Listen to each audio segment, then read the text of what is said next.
Assalamualaikum warahmatullahi wabarakatuh. Perkenalkan, saya Nadia Zalza Fabrian, NIM C2B019017, Program Studi S1 Teknik Elektro Universitas Muhammadiyah Semarang semester 6. Pada kesempatan kali ini, saya akan memaparkan jawaban ujian akhir semester mata kuliah pembangkit tenaga listrik dengan dosen pengampu Ibu Dina Mariani, STMT.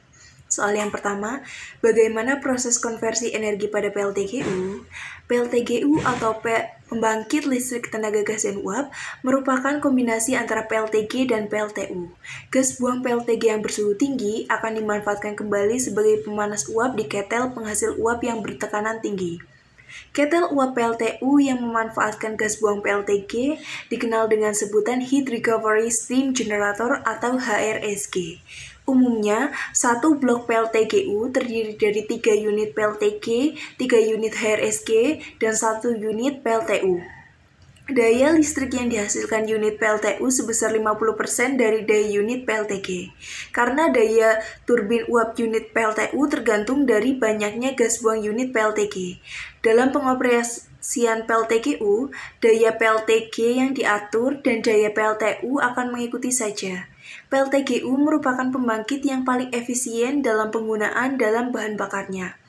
Secara umum, HRSG tersebut adalah pengganti boiler pada PLTU yang bekerja untuk menghasilkan uap.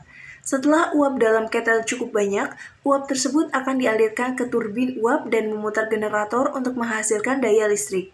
Dan efisiensi PLTGU lebih baik dari pusat listrik termal lainnya, mengingat listrik yang dihasilkan merupakan penjumlahan yang dihasilkan dari PLTG ditambah PLTU tanpa adanya bahan bakar. Soal yang kedua, masalah-masalah apa yang biasa terjadi pada PLTA dan PLTP? Masalah yang terjadi pada PLTA yaitu yang pertama, kendala utama masalah pendanaan. Dana sedikitnya 2 juta US dollar untuk tiap 1 megawatt yang dibangkitkan. Nilai investasi sebesar itu membuat pengembang tidak tertarik mengembangkan tenaga air. Yang kedua yaitu persoalan perizinan dan pembebasan lahan. Yang ketiga yaitu saat musim kemarau, beberapa PLTA tidak dapat beroperasi maksimal karena debit air yang tidak cukup. Yang keempat yaitu dengan adanya pembuatan bendungan air untuk PLTA dapat mengakibatkan ekosistem sungai atau danau pada tempat tersebut menjadi terganggu. Selanjutnya yaitu masalah pada PLTP. Yang pertama, pengembang menanggung biaya infrastruktur yang seharusnya menjadi tanggung jawab pemerintah. Yang kedua yaitu upfront risk dan kebutuhan investasi pada awal yang besar. Yang ketiga yaitu beberapa potensi lokasi panas bumi berada di wilayah konservasi. Yang keempat yaitu daya beli masyarakat yang relatif rendah. Dan yang kelima yaitu ketimpangan antar kebutuhan listrik masyarakat setempat dengan sumber daya energi panas bumi yang ada. Soal selanjutnya yaitu soal nomor 3. Jelaskan fungsi saluran pesat pada PLTA. Pipa pesat atau penstock atau saluran pesat merupakan pipa yang berfungsi untuk mengalirkan air dari kolam penenang atau forebay menuju turbin dengan memanfaatkan ketinggian atau heat.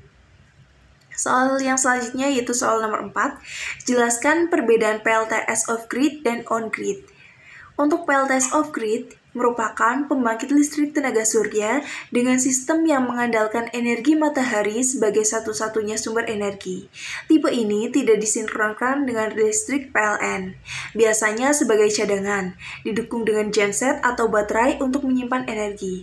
Sistem yang juga disebut dengan stand-alone PV atau photovoltaik ini sangat cocok untuk gedung yang sulit dijangkau oleh jaringan PLN karena sifatnya yang mandiri dan mengandalkan baterai. Yang selanjutnya yaitu PLTS on-grid.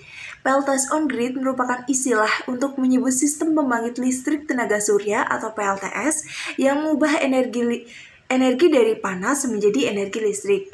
Sistem ini pada umumnya digunakan pada bangunan rumah, kantor, ataupun pabrik. Mampu menghemat biaya listrik bulanan. PLTS tipe ini juga dipasang pada bagian atap atau gedung agar dapat menerima panas matahari yang optimal. Nantinya, panas yang diterima akan diubah menjadi arus listrik searah DC dan oleh inverter diubah menjadi arus bolak-balik AC. Setelahnya, baru kemudian disinkronkan dengan arus listrik yang dari PLN. Kemudian soal yang selanjutnya yaitu soal nomor 5. Mengapa PLTGU menjadi pilihan pembangkit saat ini? PLTGU menjadi pilihan pembangkit saat ini karena efisiensi termalnya yang tinggi, sehingga biaya operasi lebih rendah dibandingkan dengan pembangkit termal lainnya. Biaya pemakaian bahan bakar atau konsumsi energi pada PLTGU relatif lebih rendah. Proses pembangunan PLTGU relatif cepat, dan kapasitas daya PLTGU bervariasi dari kecil hingga besar. Soal yang selanjutnya yaitu soal nomor 6. Bagaimana perkembangan PLTPB di Indonesia?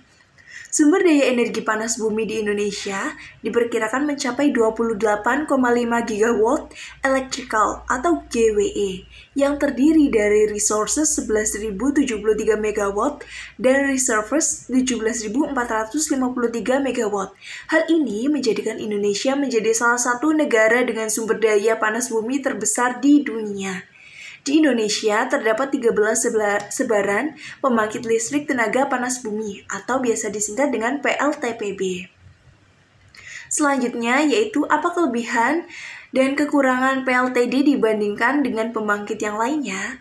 Untuk kelebihan dari PLTD, yang pertama yaitu penggunaan bahan bakar menentukan tingkat efisiensi pembakaran dan prosesnya. Yang kedua yaitu lokasi bisa di mana saja dari pantai hingga ke pegunungan dengan kapasitas yang dapat disesuaikan. Yang ketiga yaitu efisiensi yang tinggi. Yang keempat yaitu investasi murah. Cepat konstruksinya, cocok untuk daerah yang tidak ada air atau kurang air. Yang kelima yaitu plan layout yang sederhana. Sistem bahan bakarnya pun juga sederhana. Yang keenam yaitu bisa ditempatkan dekat dengan pusat beban. Yang ketujuh, bisa di-start dengan mudah dan cepat, serta dibebani dengan waktu yang singkat. Yang kedelapan yaitu tidak ada standby losses. Yang kesembilan yaitu tidak memerlukan air pendingin yang banyak.